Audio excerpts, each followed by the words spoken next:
So, good day mga idol. Welcome back na naman dito sa ating panibagong video. So, sa video natin na to ay tuturo ko na naman sa inyo kung paano gamitin ang analog multitester sa range ng DC. So, sa nakaraang video ko ay tinuro ko doon kung paano gamitin ang analog multitester sa range ng AC. So, ano nga ba ang DC? So, focus tayo ngayon sa DC. So, ang DC ay direct current.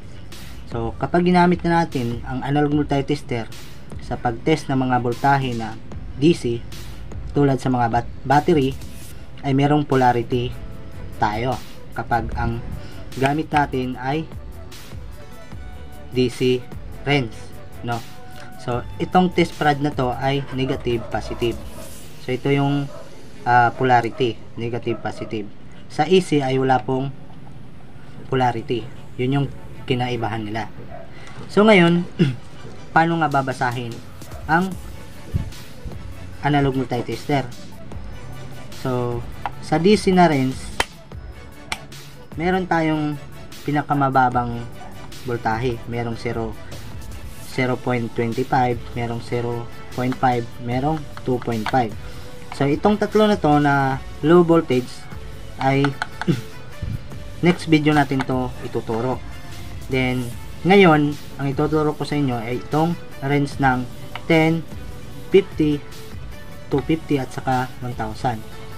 So, may mga numbers tayo na nandito. So, itong mga numbers na to, ito yung ating laging tatandaan para mabasa natin yung mga skill ng analog multitester.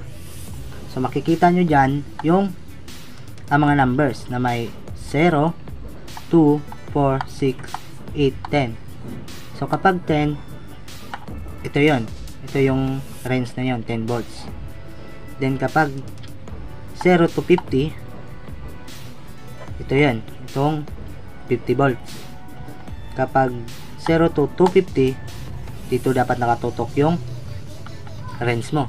Kapag 1,000 ang range mo, so, itong mga numbers na 2, 4, 6, 8, 10 ay magiging highest number.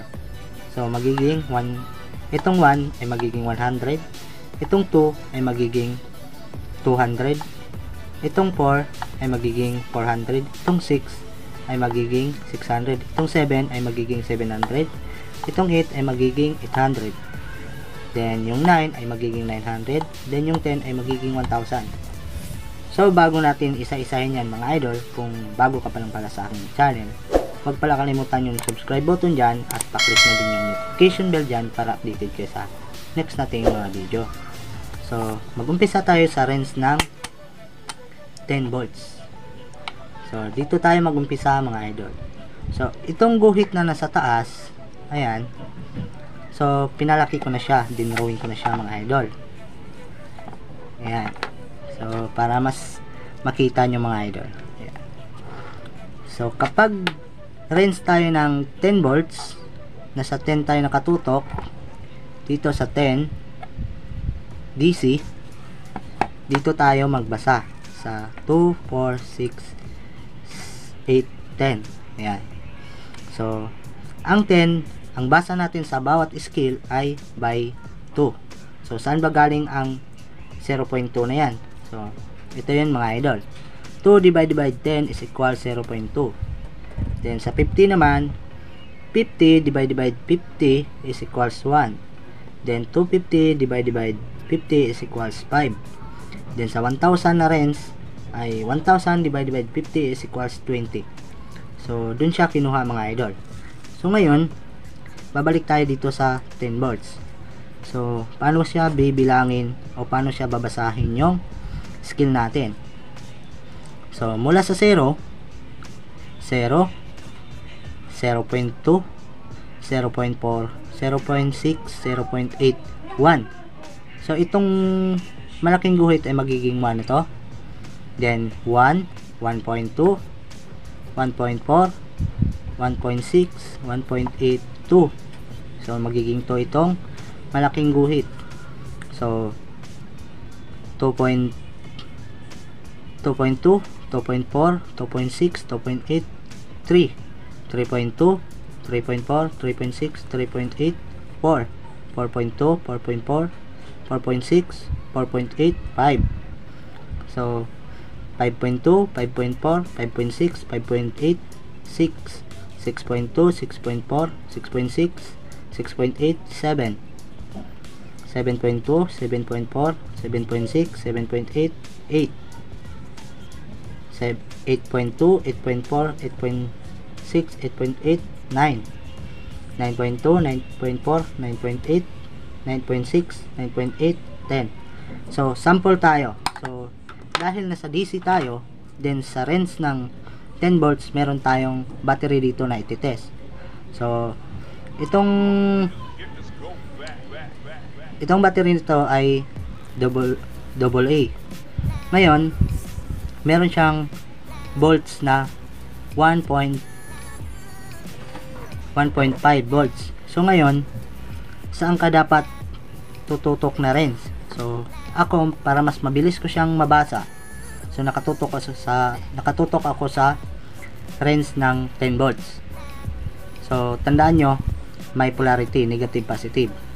So itong 1.5 ay belong pa sa 10 volts.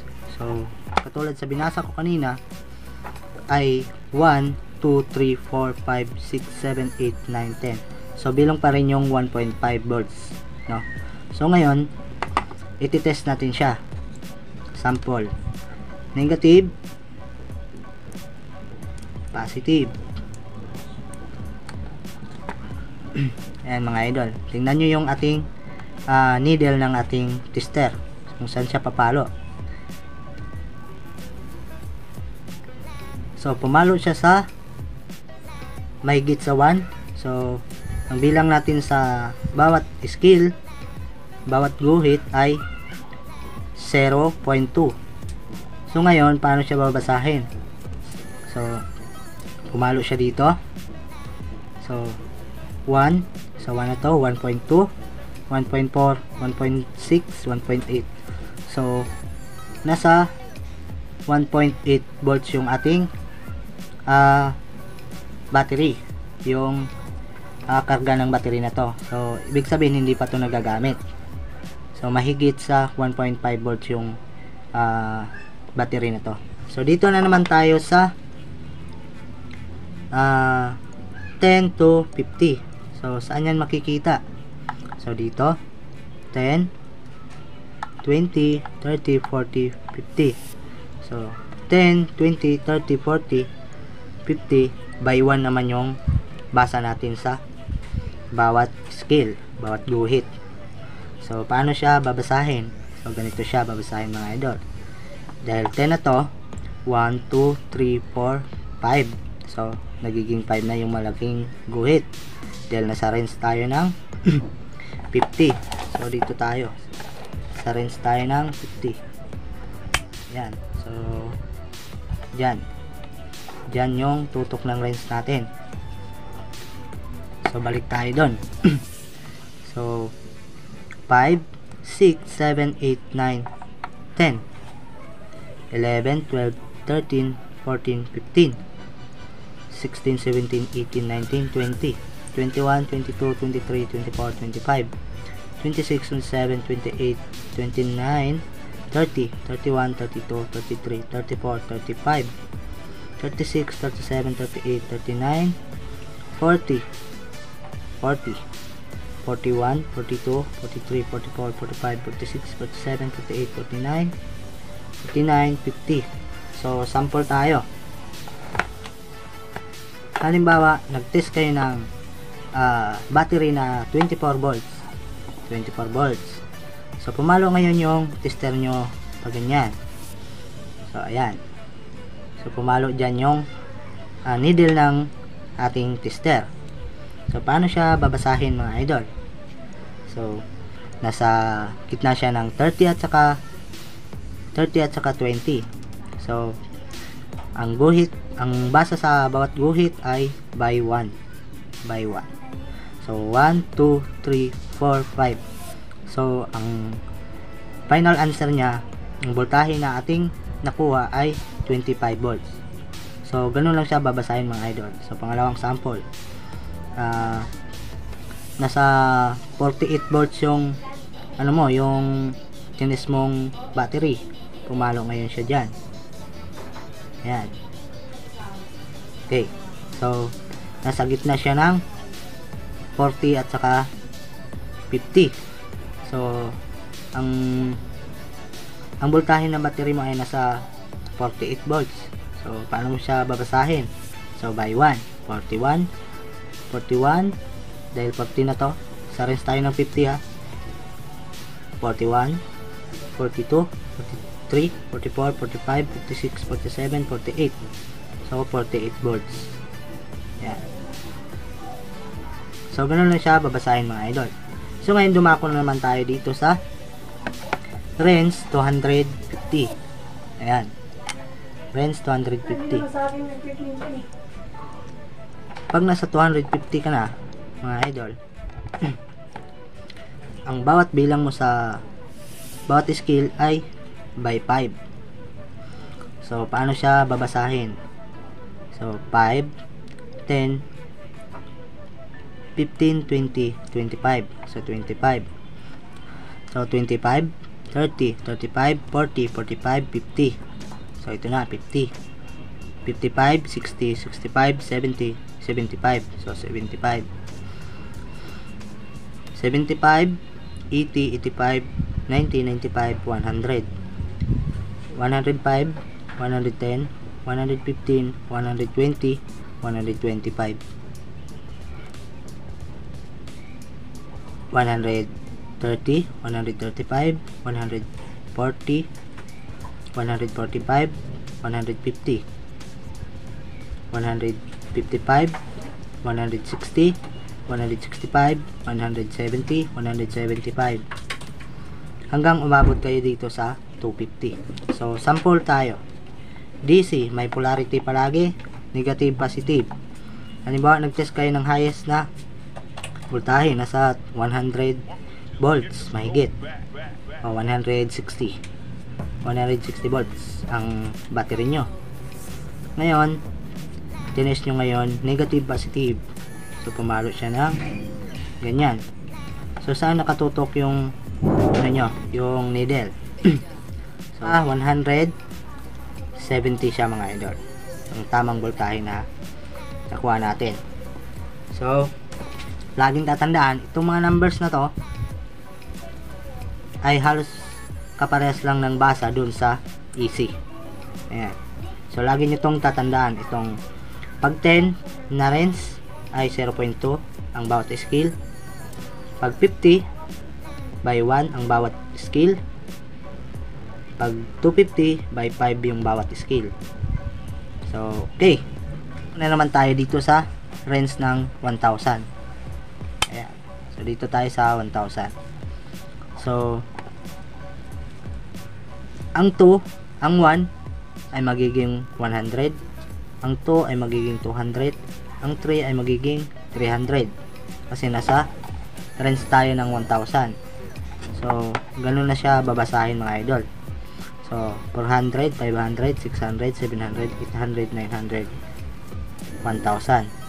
So ang bilang, ang basa ng bawat skill na yan pag nasa range ng 1000 ay by 20. Ayan. So 1000 divide 60 divide 50 is equals 20. So ang bawat guhit ay may bilang na 20.